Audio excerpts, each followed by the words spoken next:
السلام عليكم ورحمة الله وبركاته. بسم الله الرحمن الرحيم.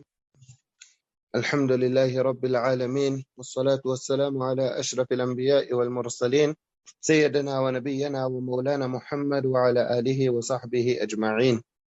وكذا الإجازة للمجهول كأن يكون مبهما أو مهملا، وكذا الإجازة للمعدوم كأن يقول أجزت لمن سيولد لفلان، وقد قيل إن عطفه على موجود صح، كأن يقول أجزت لك ولمن سيولد لك، والأقرب عدم الصحة أيضا. وكذلك الإجازة لموجود أو معدوم علقت بشرط مشية الغير، كأن يقول أجزت لك إن شاء فلان، أو أجزت لمن شاء فلان، لا أن يقول أجزت لك إن شئت. وهذا في الأصح في جميع ذلك. وقد جوز الرواية بجميع ذلك سوى المجهول ما لم يبين المراد منه الخطيب، وحكاه عن جماعة من مشايخه.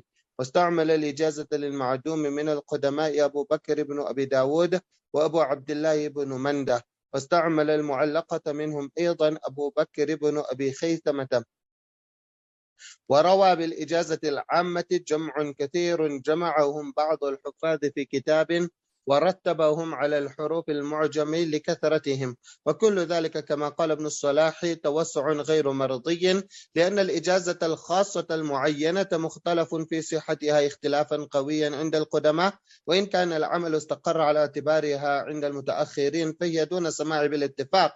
فكيف إذا حصل فيها الاسترسال المذكور فإنها تزداد ضعفا، لكنها في الجملة خير من إيراد الحديث معضلا، والله أعلم. وإلى هنا انتهى الكلام في أقسام صيغ الأداء. Inshallah, we'll try to do, if there's barakah in the time, then over the next 2 lessons, which is over the next hour, inshallah, we'll try to do 5.5 lessons so that we can, 5.5 pages, sorry, so that we can reach until the end, so that on Saturday we can just do the khatima. So continuing the discussion on the various types of ijazat, Ibn Hajar rahmallah mentions that it will not be correct to give ijazah to an unknown person. He says, وَكَذَا, meaning أي لا تعتبر الإجازة للمجهول, that you cannot give ijazah to someone who is not known. Now, how could the person not be known? So he explains what he intends by the word majhul, that it could either be mubham or muhmal. So Ibn al-Maqasim reminds us that تقدم أن المبهم من لم يسمى. That is say, I'm giving a person ijazah. So there's no name which is even taken. It's just a person. It could be any person. It could be a person who is with him in that same room. It could be a person in the same locality, and it could even be a person in a different country. والمهمل من سمي ولم يتميز. Like to say Muhammad or so basically it will not be correct for him to say I give a man ijazah. Likewise, it will not be permissible for him just to take a random name and to say I give Muhammad, I give Yusuf, I give Abdullah ijazah. Mullah al-Qari gave other examples and he said كقوله أجزت لجماعة من الناس, a group of people I give them ijazah. Or أجزت لك بعض مسموعاتي, maybe the thing that is not known is what ijazah is being given. So he's telling the person that I'm giving you, so you know that okay, the ijazah is for you, but he say I'm giving you ijazah of some of the ahadith which I heard. Now, which ahadith it is from the 10,000 ahadith, which exact narrations they are, that is not known. So just as mubham refers to the name, if two people have the same names and their fathers too have the same names, then that also comes under this chapter. Mullah al-Qari quotes from Alama Iraqi rahimahullah, ومن أمثلة هذا النوع أن يسمى شخصا وقد تسمى بغير واحد في ذلك الوقت. Maybe there were multiple people who all had the same names in the same time. So for example, he says, أجزت لمحمد ibn Khalid al-Damashqi. So in I saying I give ijazah to Muhammad ibn Khalid al-Damashqi. Now there were multiple people who had these names. Or maybe he takes the names of books, but it's so broad that you don't know which exact book he is referring to. So he says, أجزت لك أن تروي عني كتاب السنن.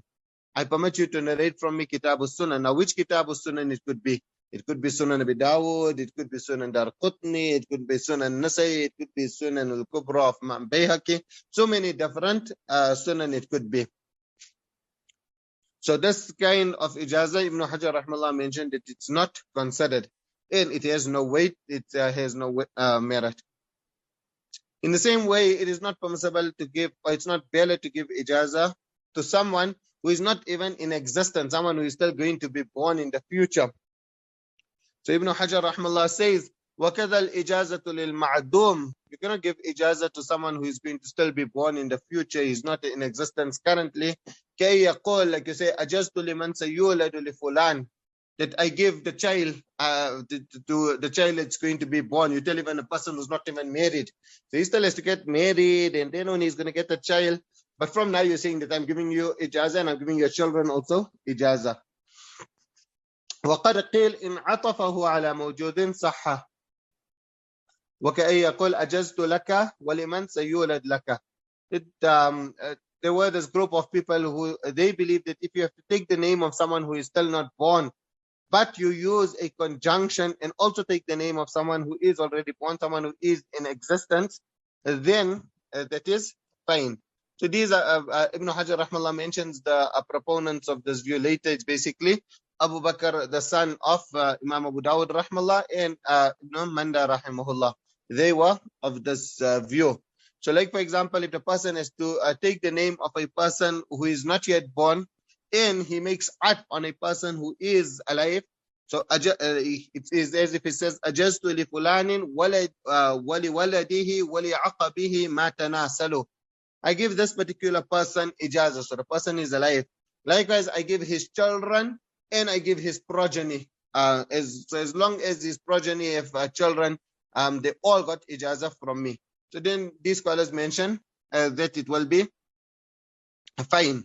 But then the other view is al-aqrab adam as-sihha aidan, that even in this case it will not be valid.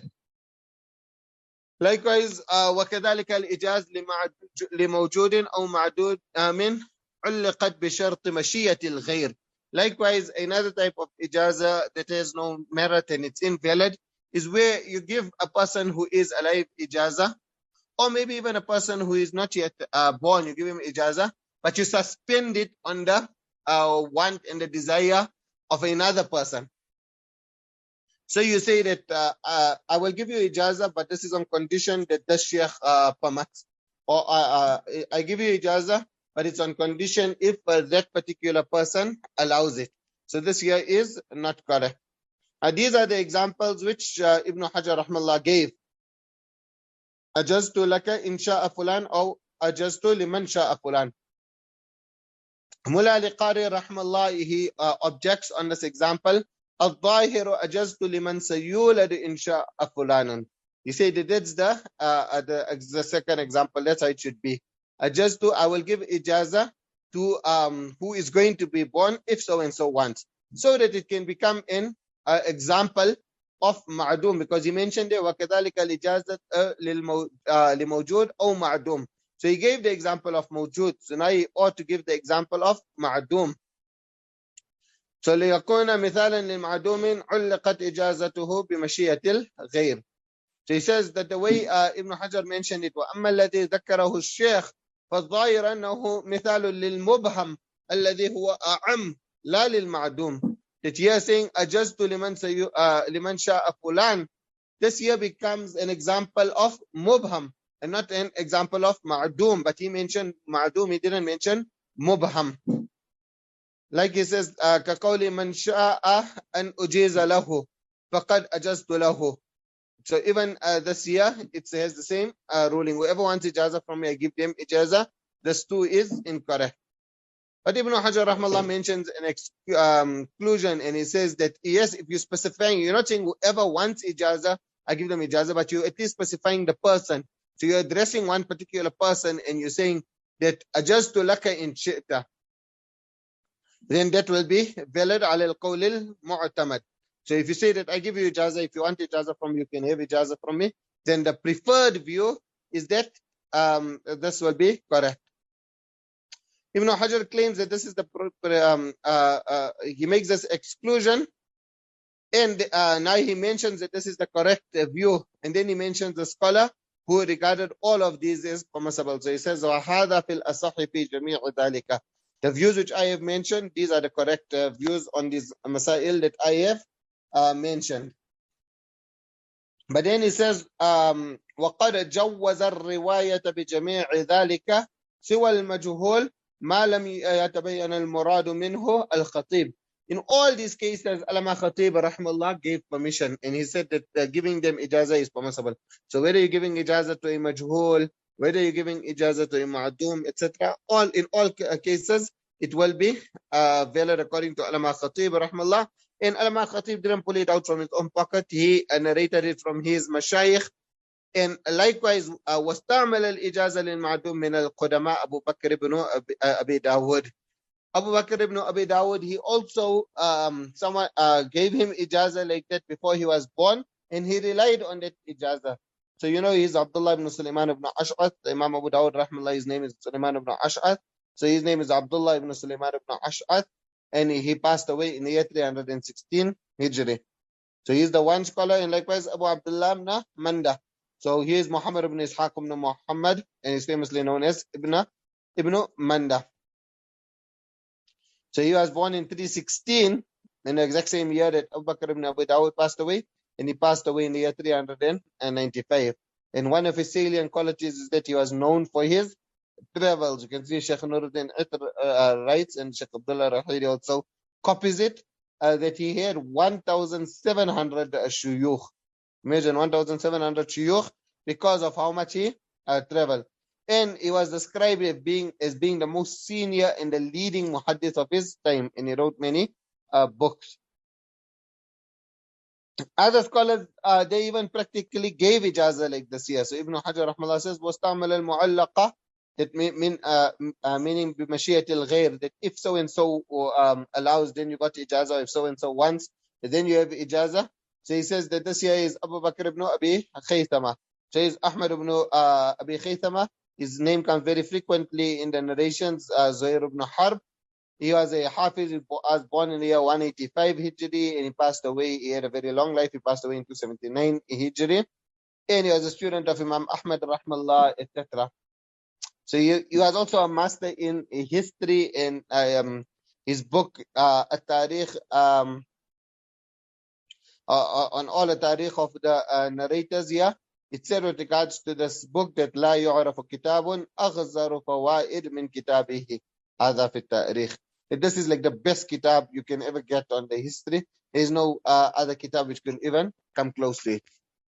Likewise, he says that there were so many scholars who gave ijazah to Amma. So they said that we give ijazah to everyone. We give ijazah to all the inhabitants of a particular city.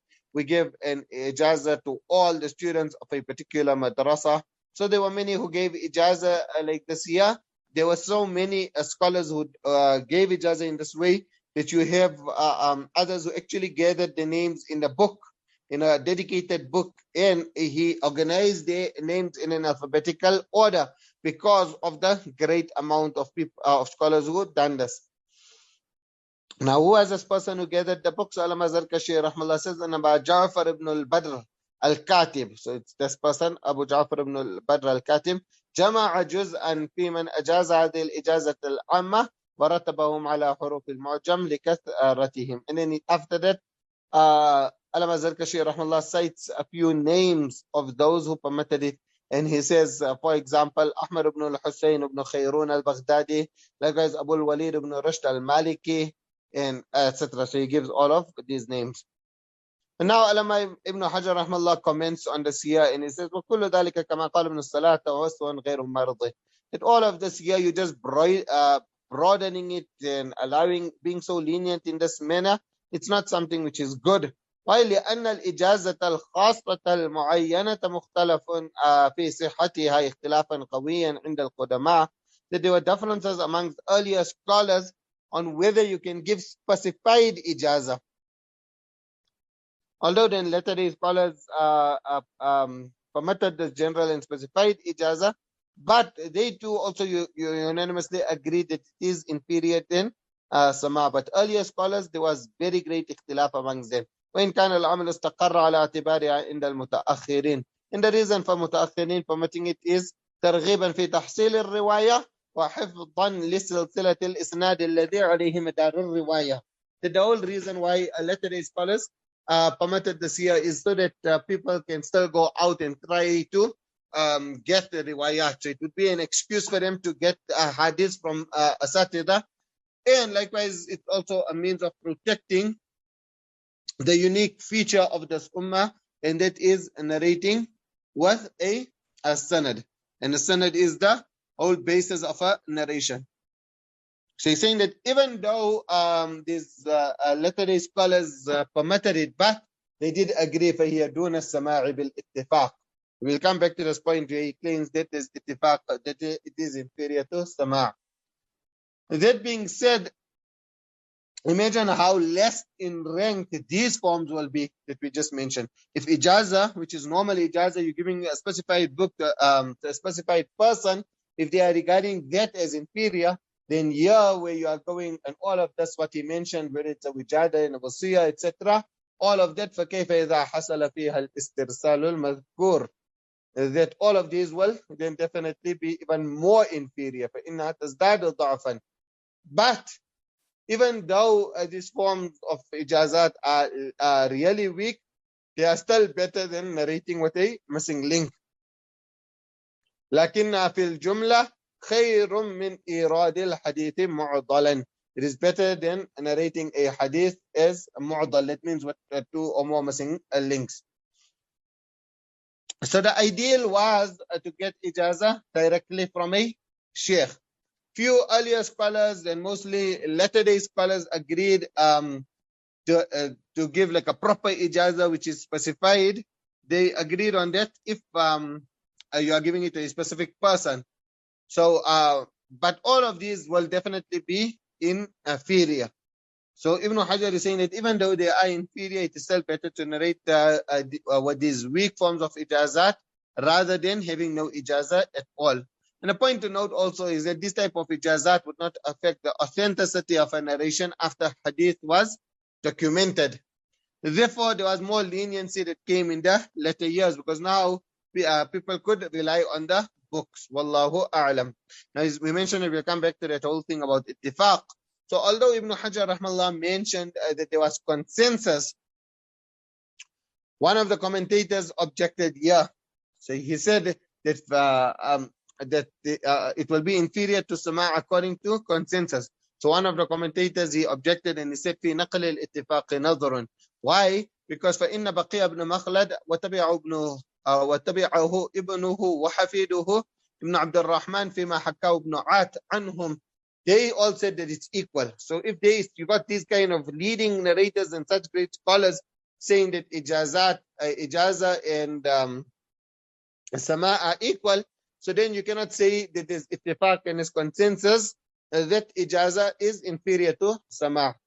And thereafter he gives even another example. He says, وَنَحْوُ قَوْلُ أَبِي حَاتِمْ مَنْصُورُ بْنُ مُحَمَّدْ الْمَرْوَزِي الْفَقِيهِ. He says that سَأَلْتُ أَبَا بَكْرِ ibn Khuzaymah. He says that I asked Ibn Khuzaymah rahimahullah for ijazah for all books which I wasn't able to read to him. So he just gave me ijazah. And thereafter he said, Al-ijazatu wal-munawalatu indi sama'un ala sahih. So if this is how he is mentioning it, that Al-ijazatu wal-munawalatu indi sama'un. This is also sama', so that means they are equal. So so by saying this here that these are sama', it shows that it's not inferior, and therefore it was incorrect for Ibn Hajar rahmallah to claim that these were inferior.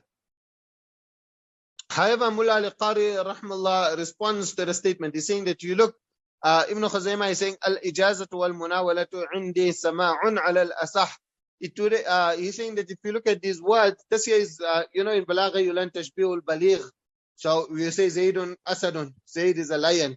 It means Zaydun kal asadi. He's like a lion. It doesn't mean he's a lion now. He's no more a human being. He became an animal. He belongs in a zoo or in a forest. No, it means kal asadi, that he has the strength of a lion.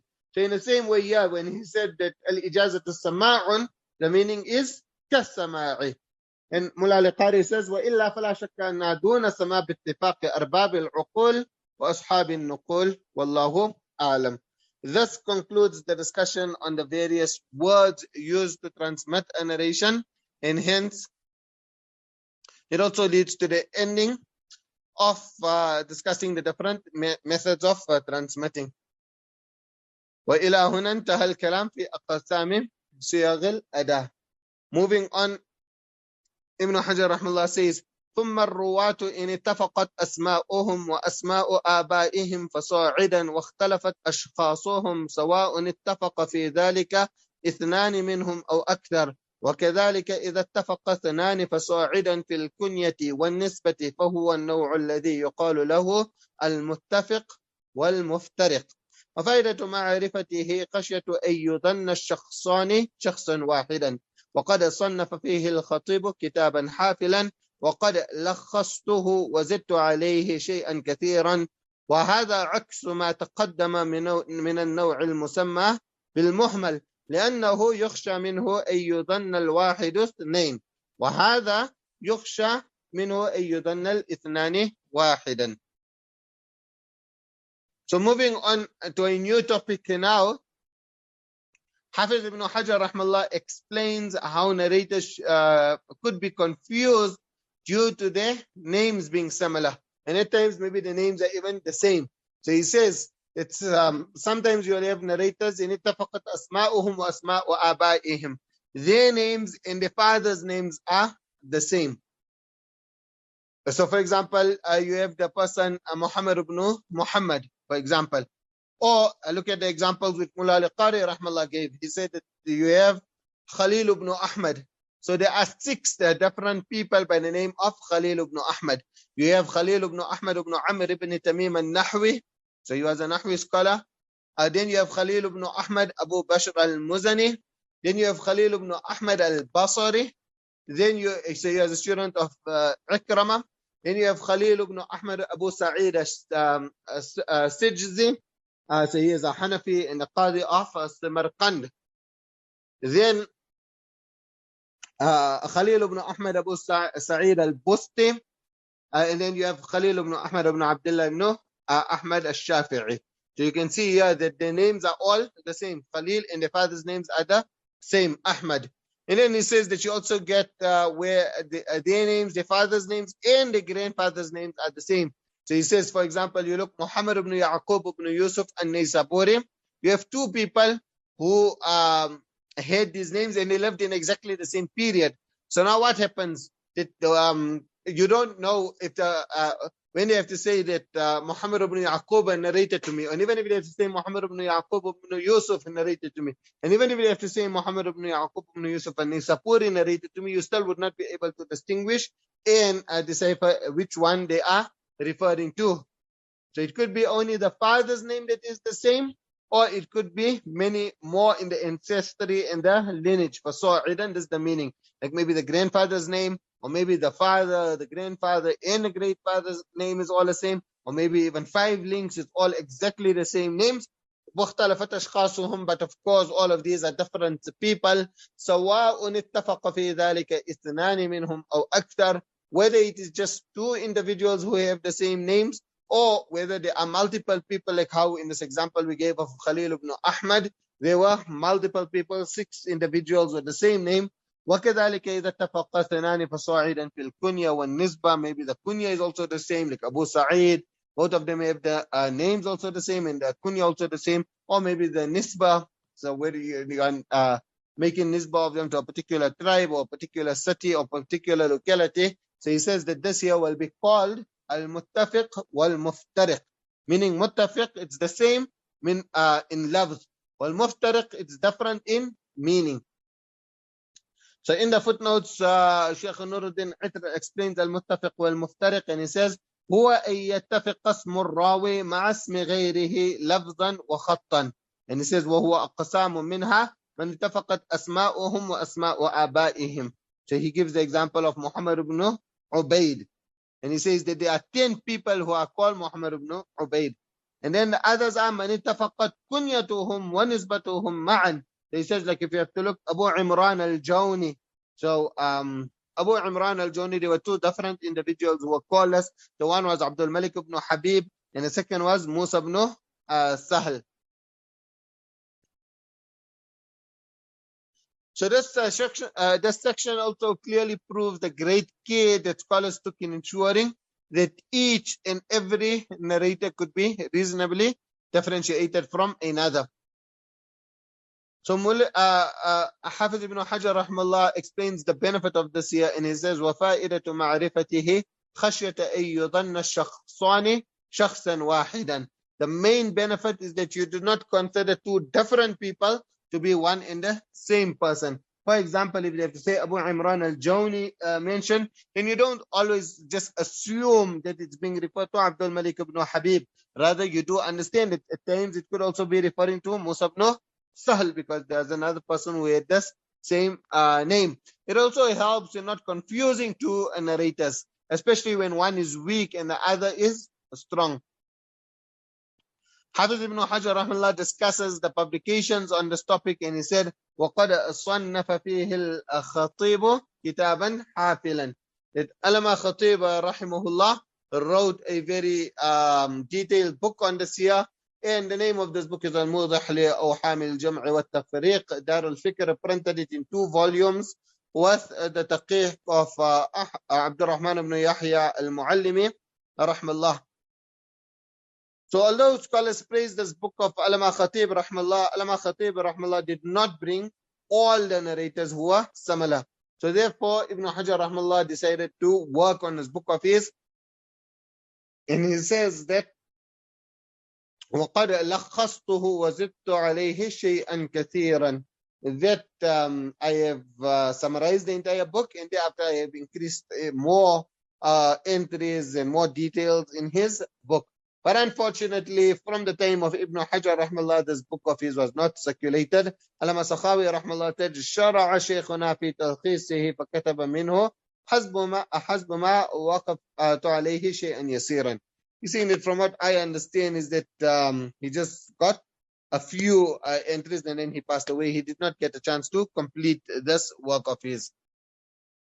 Now Ibn Hajar explains that this goes in, it should not be confused with an earlier chapter that was discussed. He said, وَهَذَا عَكْسُ مَا تَقَدَّمَ فِي النَّوْعِ الْمُسَمَّى بِالْمُهْمَلِ. So, you know that we discussed مهمل المذكور بنعود متعددة من غير تمييز. So Ibn Hajar rahmallah explained under مهمل وإن روى الراوي عن اثنين متفقي الاسم أو مع اسم الأب أو مع اسم الجد أو مع النسبة ولم يتميزا بما يخص كل منهما. So he's saying that you have these kind of people that their names are the same, their father's names are the same, their grandfather's names, their nasab, etc. all are the same. So that is called muhmal. So we explained this here in lesson 123. However, Ibn Hajar rahmallah explains that there is a subtle difference between muhmal and between muttafiq and muftariq. He says, لأنه يخشى منه أن يظن الواحد اثنين. There you fear that one person is going to be 2 different people.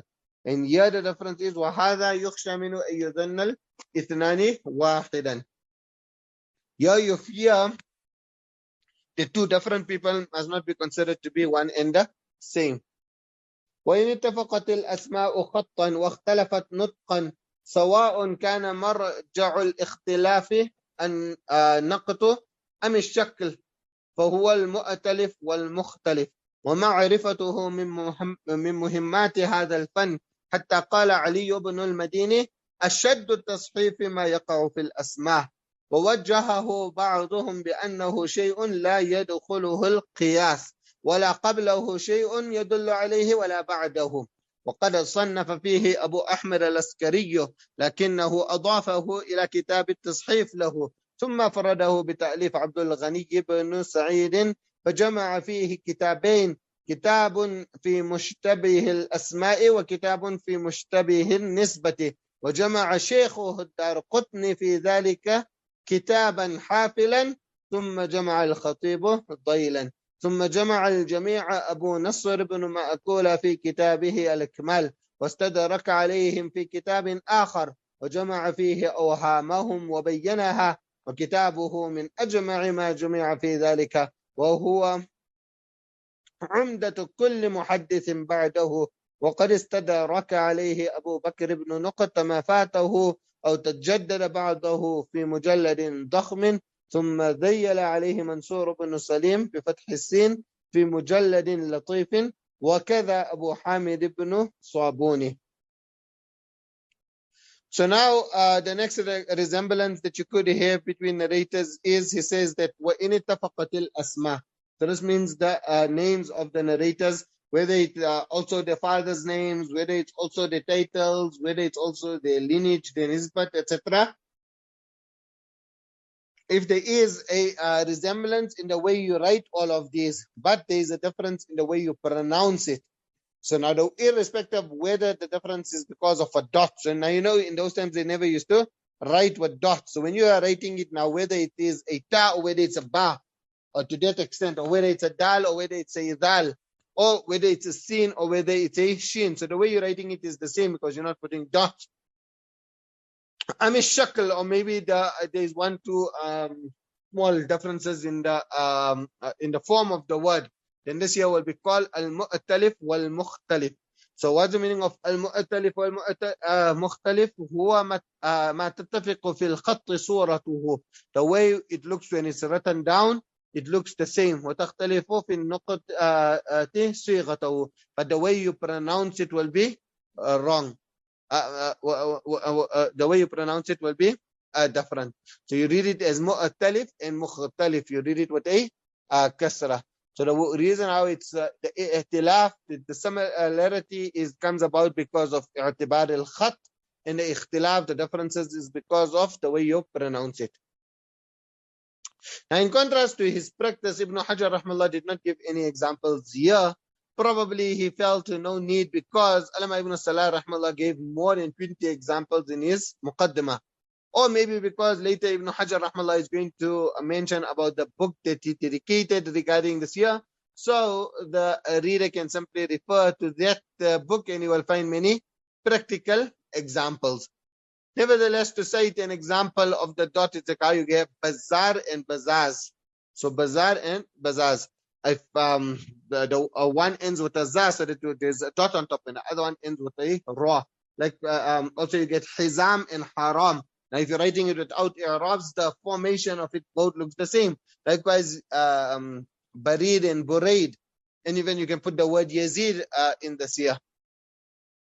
Or maybe the words when written, it looks exactly the same. Only the pronunciation is different. For example, Salim and Sulaim, or Salam and Salam. So this here used to be a huge problem in earlier times when they would not put the dots, because now how to read it. Ibn Hajar rahmallah explains the importance of knowing this, that how you should accurately read the name. He said, وَمَعْرِفَةُ مِن مُهَمَّاتِ هَذَا الْفَنِّ. He's saying that understanding this here is very important in this. حتى قال علي بن المديني, to such an extent that Imam Ali ibn al-Madini has said, أشد التصحيف ما يقع في الأسماء. So most of the mistakes which happen, it happens in the names. You remember we discussed about Musahaf and Muharraf, the word tasheef came there. Another point that you can also gather from all of this is that you can also now understand why earlier scholars would prefer to get oral transmission from the teacher rather than written notes. Why? Because the difficulty in deciding whether it's Salim or Sulaim, it's easier understood when you hear the way the Sheikh pronounced it. If the Sheikh said Sulaim, then you know, okay, it's Sulaim. And if the Sheikh said Salim, then it is Salim.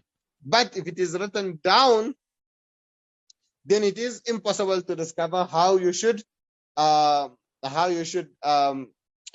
it. And there are two reasons why it became so difficult and actually impossible to distinguish the names. He says, وَوَجَّهُ بَعْضُهُم, some scholars have given the reason and explained. Because there's no law. You can't say that, okay, I'm reading it as Salam because of this particular law. There's no principle.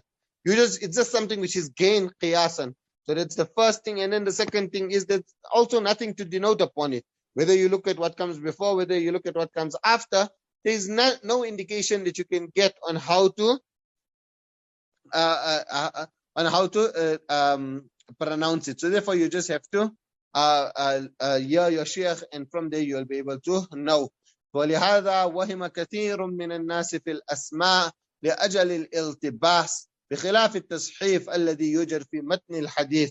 He's saying that when it comes to names, then because of this, many scholars have actually become confused.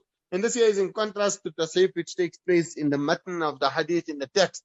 Why? فَإِنَّ الذَّوْقَ الْمَعْنَوِيَّ يَدُلُّ عَلَيْهِ. He's saying that there are laws. So if something comes in the matn of the hadith, there are laws in which you could gather the word. And also وَكَذَا سَابِقُهُ وَلَاحِقُهُ غَالِبًا يُشِيرُ إِلَيْهِ. Also looking at the preceding words or looking at the words which come after, they will all indicate how you should read it. But when it comes in a sanad, you don't know. So Ibn Hajar rahmallah mentions that Abu Ahmad al-Askari, he wrote on this topic, but the only problem is that he amalgamated it and made it part of another book of his. So basically he put two books and incorporated them and made them into one book. So maybe he done that, but both books are printed separately. The name of the one book is شرح ما يقع فيه التصحيف والتحريف. شرح ما يقع فيه التصحيف والتحريف. So it's printed like this here separately. And it's written by al-Askari, Abu Ahmad al-Hasan ibn Abdullah ibn Sa'id al-Askari. It's in one volume and around 597 pages.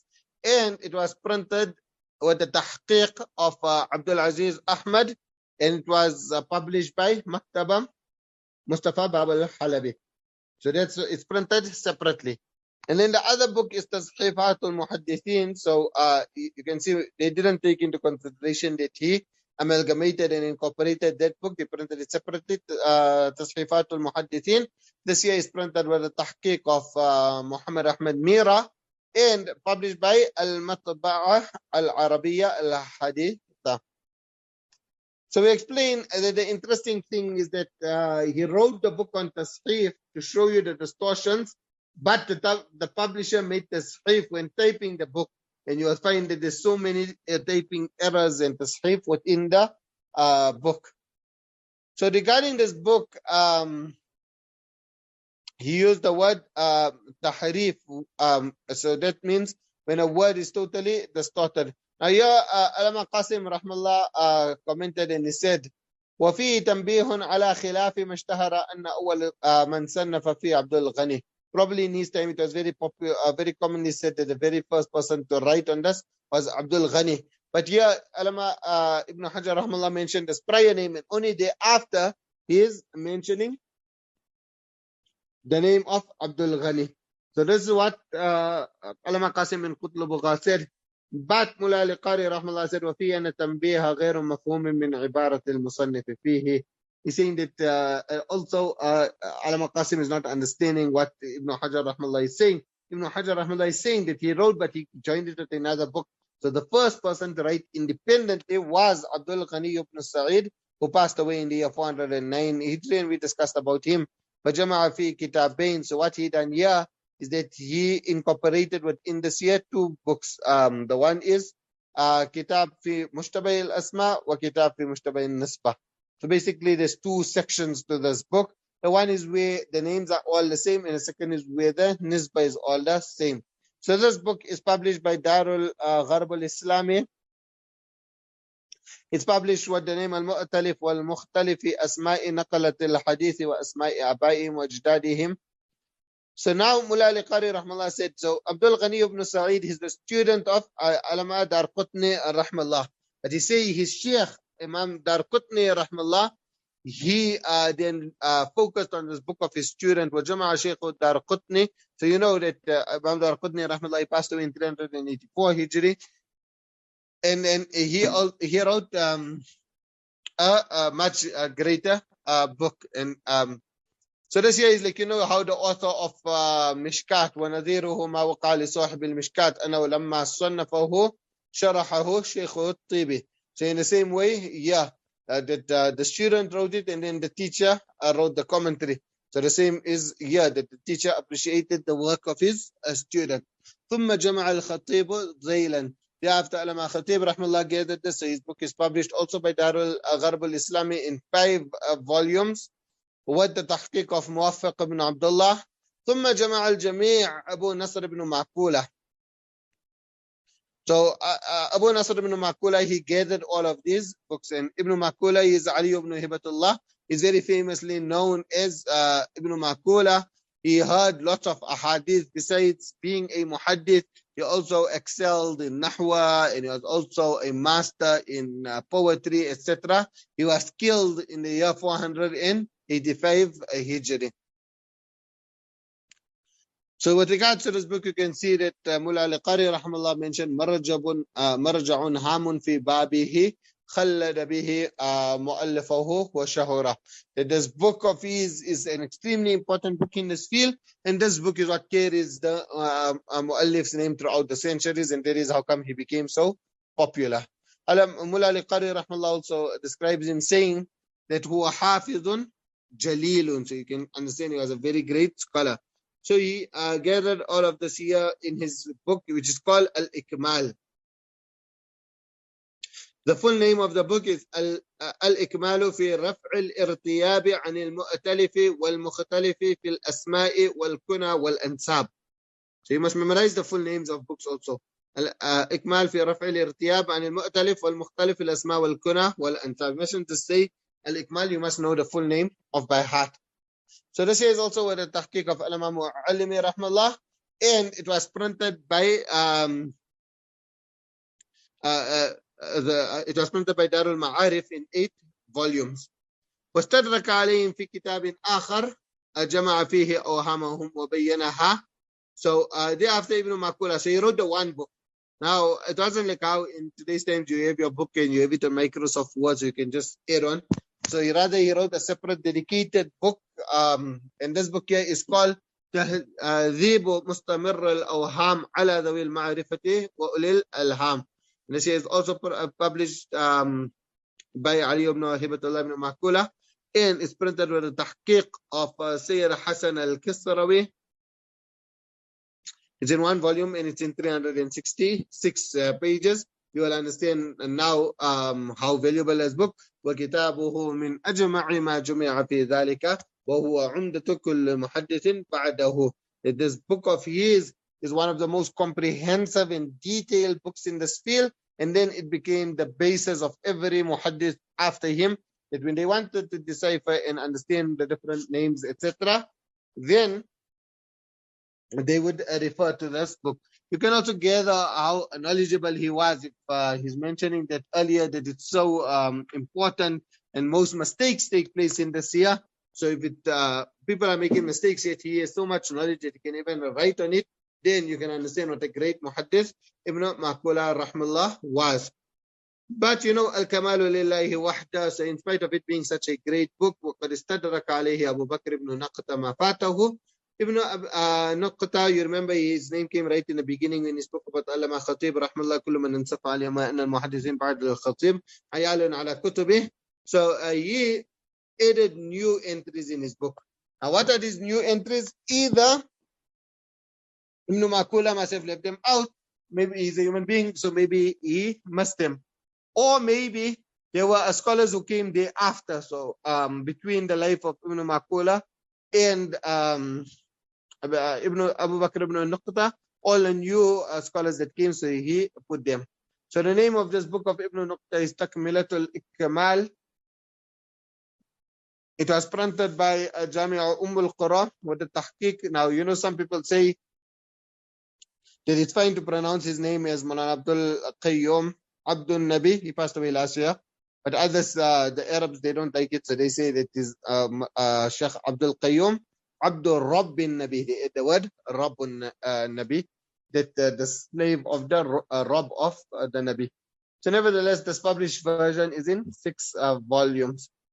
ثم ذيل عليه منصور بن السليم. So you can see now here, this could have been exactly under the same chapter that you could have read it as Sulaim. Ibn Hajar rahmallah not written here بفتح السين, probably we would have thought it is Sulaim. So he is famously known as Ibn al-Imadiyya. His full name was Mansur ibn Salim al-Hamdani. He was a Hafiz, and he passed away just about a decade, more than a decade before Ibn Hajar rahmallah was born, in the year 763 Hijri. So this book is also published by Jamia al-Qura in 760 pages. The name is الذيل على تذييل ابن نقطة على الإكمال. So this book of his, Ibn Hajar rahmallah mentions that في مجلد اللطيف, in a small volume, and that is how come it becomes 760 pages. وكذلك أبو حامد ibn الصابوني, so this is another scholar, Muhammad ibn Ali ibn Mahmud.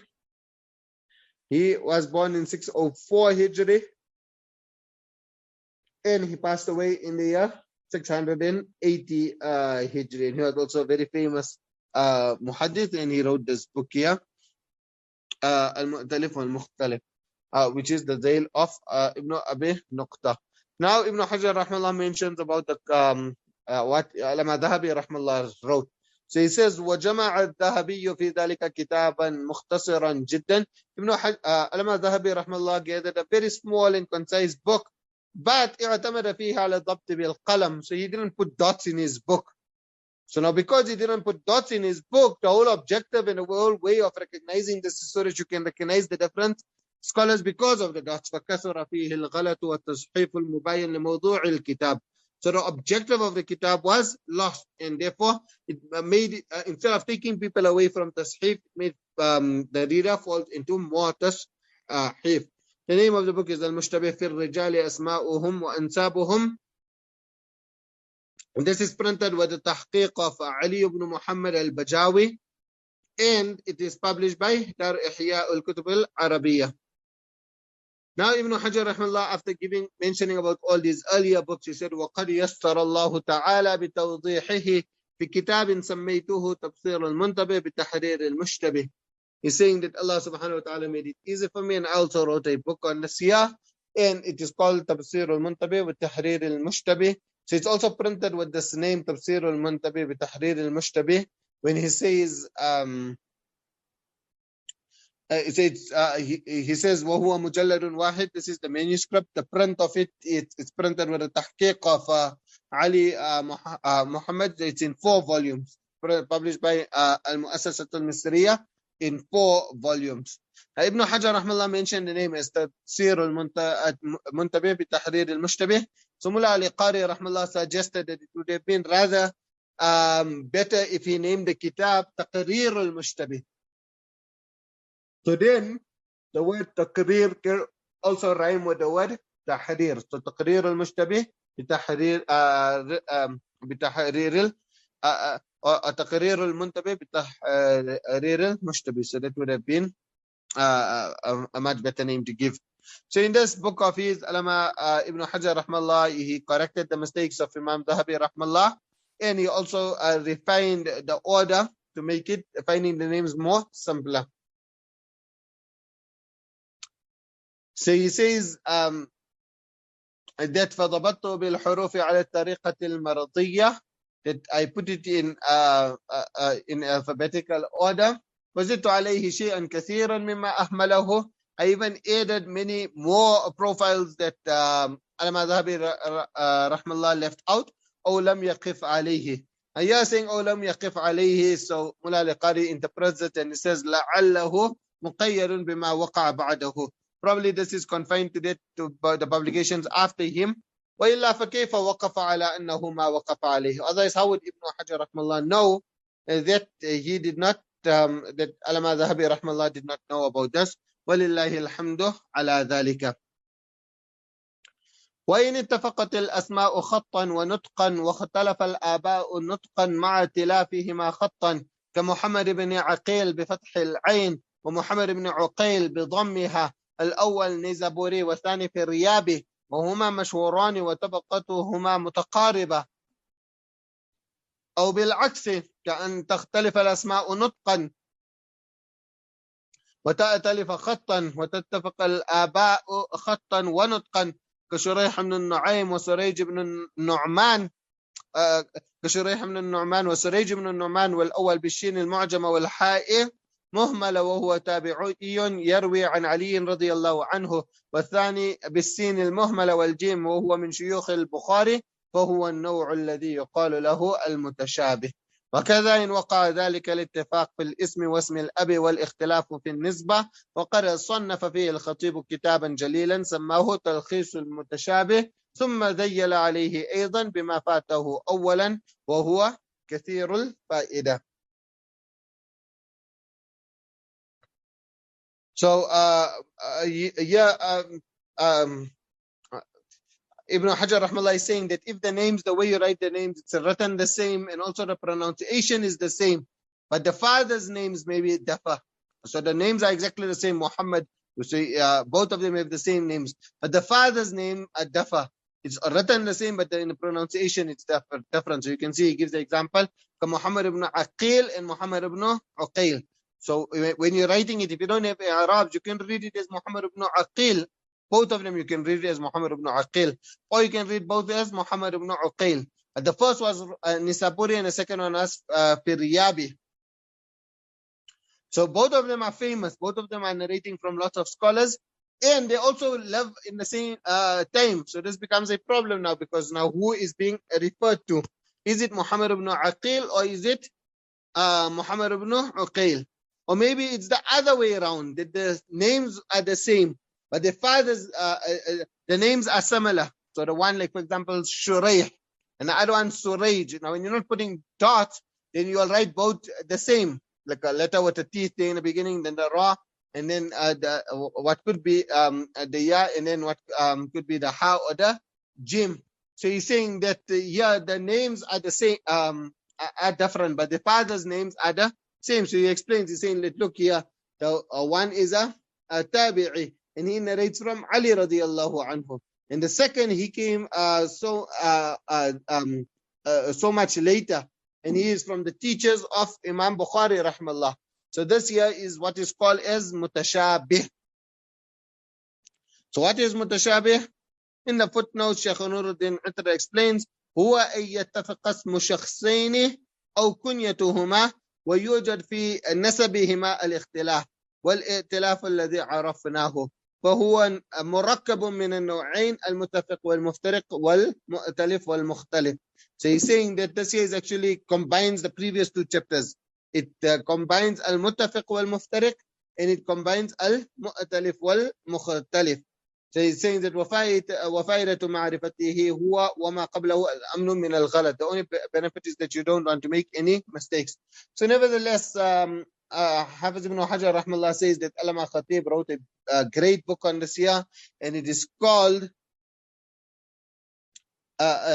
تلخيص المتشابه. So the full name of the kitab, I told you must memorize full name of kitabs. تلخيص المتشابه في الرسم وحماية ما أشكل منه عن بوادر التصحيف والوهم. So this here is the name of the kitab, تلخيص المتشابه في الرسم وحماية ما أشكل منه عن بوادر التصحيف والوهم. And a female, so if the female's name is not Aura, then we can say her name, Sakina Ash-Shihabi. She made tahqiq of it, and it is published by Tallas. Then, so Allama Khatib rahmallah first wrote the book. ثم ذيل عليه أيضا بما فاته. Then he added more to this book. So and he wrote another book. So this second book is Tali Talkhis al-Mutashabih. And this here is what printed with a tahqiq of Mashhur ibn Hassan al-Salman. And it's published by Darus Sumayyi. So Ibn Hajar rahmallah comments on this here, and he says, وَهُوَ كَثِيرُ الْفَائِدَةِ, that there are lots of benefits in this book. Now he says, وَيَتَرَقَّبُ مِنْهُ مِمَّا قَبْلَهُ أَنْوَاعٌ. So even though it's 2 pages, inshallah, we're going to speed through it, and we're going to try to complete this here. He's saying that numerous different categories are generated from these types which we mentioned, from mutashabih, and from mu'talif wal-mukhtalif, and from al-muttafiq wal-muftariq. Now it's all the derivatives, whatever is derived. So all of these are simple to understand, it's self-explanatory. In fact, it's interesting to note here that Ibn Hajar rahmallah gives the examples for each of the different variations here of mutashabih. And throughout the book, Ibn Hajar rahmallah never felt the need to mention so many different examples. In fact, there are some places where he didn't mention any examples at all. So the reason why he gives so many examples here is because without actually showing how the different names have been wrongly or or maybe even rightly attributed to the person, it will become difficult, or maybe even impossible for the reader to understand. So therefore, we can go through this fast. He says that وَمِنْهَا يَحْصُلَ الاتفاق والاشتباه في الاسم واسم الأب. So you can see that maybe it looks the name and the name of the father is the same, but maybe there's just one or two words which are different, or maybe more than even a few or two words. So he says that. So basically, this has nothing to do with taqdim and ta'khir. It's just to do with the letters being actually different. Now there are two types of this here. إما يكون الاختلاف بالتغيير. So you see maybe it's different, but the amount of words are the same. So the amount of letters are the same, but there's the difference in one or two letters. Or maybe the amount of letters even differ. So maybe the one has more letters and the other one has less letters. Now you'll understand it from the examples. So say, look at Muhammad ibn Sinan. So you're reading Ibn Takassara. There are many people, multiple people who had this name, Muhammad ibn Sinan. So for example, you have Al-Awqi, who was the Sheikh of Imam Bukhari. Then you have Muhammad ibn Sayyar. So the letter is changing. You can see the letter is changing. So it's now no more Sinan, it's Sayyar. So you're saying then here also you get so many people who hear these names. So والحاصل أنه اتفق على الاسم وهو محمد واختلف واشتبه اسم الأب نطقا مع اختلافهما خطا إلا في حرف وهو نون حيث كان مكان الراء وعلى هذا فقس غيره من الأمثلة. So that's the first type. Then the next type is you say you have Muhammad ibn Hunayn. And then so that's the Tabi'i. And he narrates from Ibn Abbas radiallahu anhu, etc. And then you have Muhammad ibn Jubair. So now the way they used to write the noon and the ra in manuscripts is very similar. So again, yeah, he says that this is Muhammad ibn Jubair ibn Mut'im, who is the great Tabi'i. Likewise, وَمِنْ ذَلِكَ مَعْرِفَ. So another example of this is Mu'arraf ibn Wasil al-Kufi and Mutarrif. So the one is with a ain and the second one is with a ta. ومن ذلك معرف ابن واصل كوفي مشهور ومطرف ابن واصل بالطاء بدل العين شيخ آخر يروي عنه أبو حذيفة النهدي ومنه أيضا أحمد بن الحسين صاحب إبراهيم بن سعد وآخرون أحيد. That it's Ahmad and this is Ahyad. Now the way you write the ya, you can maybe think that there's a small closure, then it becomes the mim. So أحيد بن الحسين مثله لكن بدل الميم يا تحتانية وهو شيخ بخاري يروي عنه عبد الله بن محمد البيكندي. ومن ذلك أيضا حفص بن ميسرة. So you can see حفص بن ميسرة شيخ مشهور من طبقة مالك وجعفر بن. So Ja'far and Hafs. Now that you know that thing on the sword, after that you can either read it as a sword or you can assume that it's a ayn and then the tail of the sword is actually a ra. So then that becomes Ja'far ibn Maysara شيخ لعبيد الله بن موسى الكوفي الأول بالحاء المهملة والفاء بعدها صاد مهملة والثاني بالجيم والعين المهملة بعدها فاء ثم راء. ومن أمثلة الثاني, this is where the numbers of letters are not the same. So you get Abdullah ibn Zayd وهم جماعة.